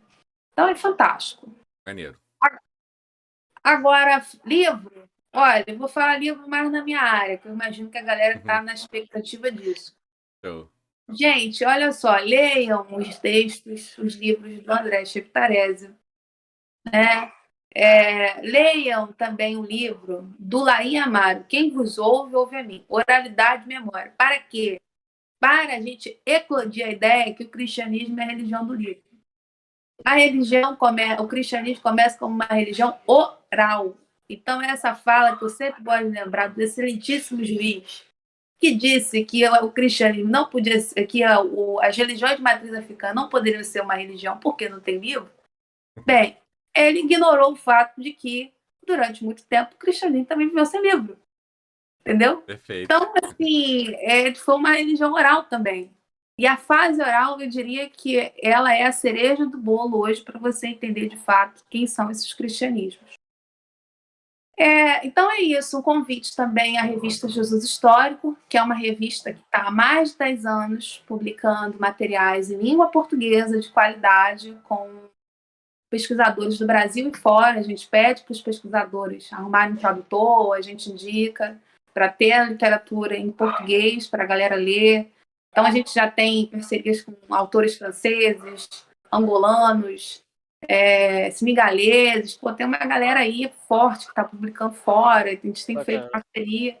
Claro, né? Me acompanha também na rede social. Claro, claro. Meus livros aí também, né, galera? Então, quem quiser pode também acessar o meu material também. Com certeza. Muito obrigado, Ju. Nada, Fala, foi um Remy. prazer, gente. Tamo junto aí. Não, Gostei mais de vocês, só tô vendo aqui os quadros. eu só... Acho que um é o Capitão América, que tá muito pequeno pra mim. Eu tô pelo celular. Capitão América, onde? Aqui ou aqui? Ou nele? Aqui é o David Você- Bowie, Aqui tem o Shazam, mas não tem Capitão Cavaleiro América. Zodíaco e tem o Blanca aqui. Eu não consigo enxergar quem é no fundo. Mas o que eu ia falar, né, não deixar de falar, é Juliana, _ Cavalcante, _ de 17 ou 14? Esqueci aqui. 14. 14, perdão. _ 17 é mais nunca. _ 14. Lá tem o Linktree e vocês conseguem ver todos os canais, todas as coisas que a Ju tem. Muito feliz com esse papo, foi maravilhoso. Ju, foi um prazer te conhecer, você é uma pessoa incrível. Foi muito gostoso, aprendi uma porção de coisa. Como o Igor falou, acho que você é uma pessoa que inspira bastante, sabe? Que serve de referência para muita gente. Acho que não só na sua área, né? Mas acho que também é legal. Eu gosto sempre de ouvir histórias de pessoas que começaram num lugar, como você começou lá no meio da obra, estudando número. E acho muito do caralho quando a pessoa tem a percepção de que não, isso aqui não é para mim, porque eu conheço, eu já fui a pessoa que ficou durante muito tempo martelando num caminho que não me trazia felicidade. É muito maneiro quando você conhece as pessoas que têm essa sagacidade, essa referência, você fala, não, peraí, eu também não preciso continuar nisso daqui não, sabe? Tem uma porção de outras coisas que me interessam, então, muito obrigado por ter compartilhado sua história, obrigado, chat, e por mim, é isso, deixo pro Igor e pra Ju finalizarem. Só agradecer, o Rafael resumiu super bem. Lembrando, galera, que esse episódio aqui vai estar no Spotify e no YouTube. Então compartilhem com todo mundo. Tem 36 episódios, mais isso, 37 episódios, todos incríveis, com histórias únicas. Compartilha, porque a gente sabe, né? A dificuldade é acessar as pessoas, a gente conectar as pessoas. Então, se você puder ajudar mandando lá, ajuda muita gente. E também lembrando que terça-feira vai sair a agenda com os convidados de outubro, então fiquem de olho aí que tá bem legal também. Mas, Ju, muito, muito obrigado. Deixo você para finalizar aí, fala com a galera, mas muito obrigado mesmo. Valeu por tudo. Bom, valeu pelo convite, Igor e Rafael. E agradecer também a galera aí, né, que nos acompanhou, ou que vai estar nos ouvindo. Também deixo aí para a galera que me acompanha o convite, gente, acompanha o trabalho dos caras. Eu, antes de eu estar aqui, eu dei uma olhada, pô, os caras são maneiros. Eu acho que essa parte de humanização que vocês fazem, pois isso é muito, gente, muito, muito, muito 100%, porque às vezes a gente desassocia, né, a pessoa do que ela produz, né? Então, eu acho que isso que vocês têm é um esforço maneiro, um esforço bacana. Então, galera que me acompanha, sigam eles também. E, mais uma vez, muito obrigada aí pelo convite, pela conversa, pelo bate-papo. E até uma próxima. Show. Até a próxima, pessoal. Bom Valeu. final de semana. Tchau, tchau.